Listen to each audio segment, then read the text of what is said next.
मालिपारा सुबाइजार ओनसोलनि रायजो राजाफोरनि थाखाय गोजोनथाव खौरां।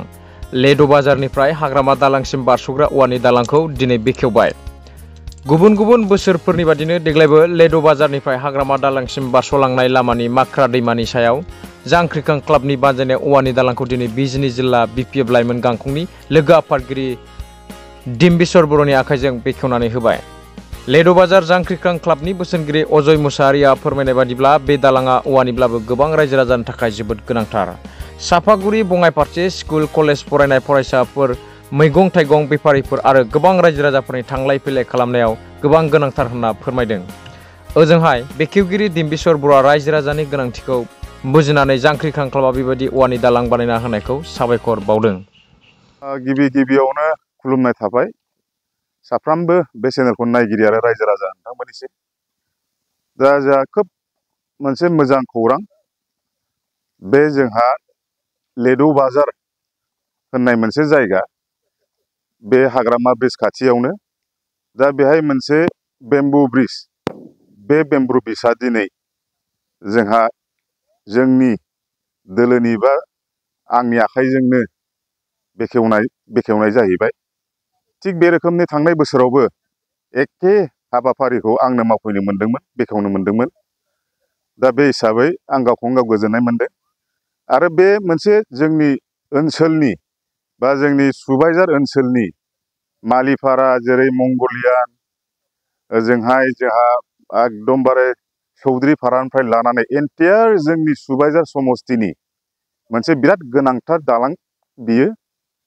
ओमफ्राय बेजों जोंहा सानफ्रामबो श' हाजार मानसिया जोंना नैबे हाग्रामा ब्रिजजों थाङोब्ला बा बङाइगावथिं स्कुलाव फरायनाय, मैगं बेफारि खालामनाय बा बायदिसिना जिथु माने खामानि लानानै थाङो, बे दलंनि थाखायनो जों बिराद मोनसे सुजुग मोननाय जायो। दा बेखौ दैज्लां समाव जोङो माने दै बानानि थाखाय जोङो बेखौ बानायनो हाया, खिन्थु जों मेसें जानाय लोगो लोगोनो बेखौ टेम्परारिबाबो जांख्रिखां क्लाबनि दारै, लेड' बाजारनि बे मोनसे क्लाबनि दारै रायजो राजानि थाखाय बेखौ सुबिदा खालामनानै बिथांमोना प्रत्येक बोसोरावनो नैबे मेसें बोथोराव बानायना होयो। दा बेनि थाखायनो बेजों जोंहा अनेकथा सुबिदा, बे सुबिदाया जोंहा मोनो। आरो बिथांमोनखौ आं बिनि थाखायनो जांख्रिखां क्लाबनि साफ्रोमबो आफादगिरिजों लोगोसे बिसिनि टीम, बेखौ आं साबायखर होयो।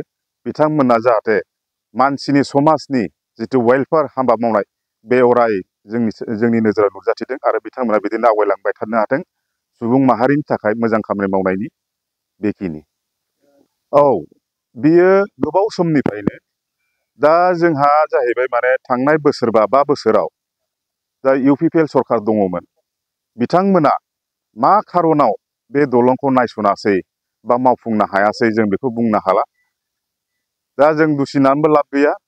दा जोंनि सरखारा जों बेखौ जाहाथे गोख्रों मोनसे 28 जन बिजाथि लानानै, जोंहा एबसुलुट मेजरिटि लानानै जाहाथे जोंहा सरखार जाबाय। दा जों सानो बे मोनसे मजबुत सरखार, आरो बिनि दारैनो जोंहा जिहेतु कमिटमेन्ट दं बिपिएफ दोलोहा, साफ्रोमबो बा बयखौबो समान गोजोन आरो अनसुंथाइ बा जोंनि रायजो राजाखौ मदद होनायनि थाखाय जोंहा मोनसे दायब'था दङ।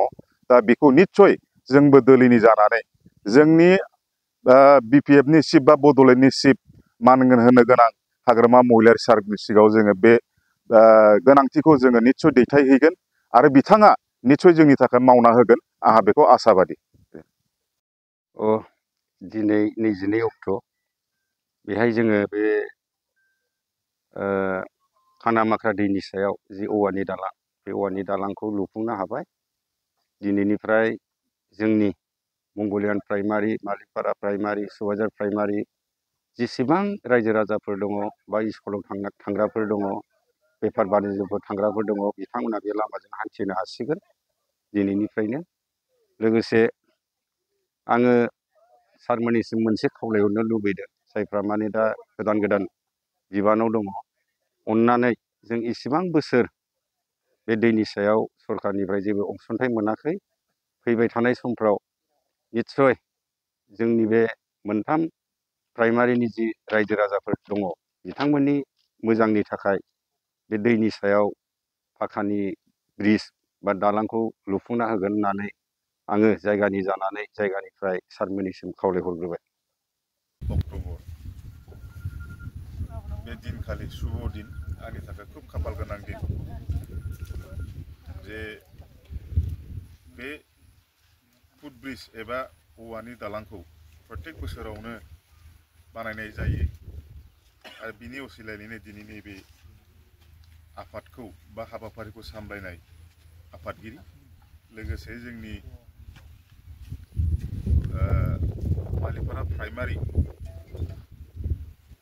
मालिपारा प्राइमारिनि BPFनि आफादगिरि लोगोसे जोंनि सुबाइजार ब्लकनि आवगयनि बारग' नेहाथारि लोगोसे BPF इउथनि लाइमोन गावखुंनि आफादगिरिजों लोगोसे नेहाथारि आरो जोंना वमेननिबो सफैबाय दा बावैनो प्राइमारिनि वमेन विंसनि आफादगिरिजों लोगोसे नेहाथारि आरो मावथि लोगो मोनथाममोन आरो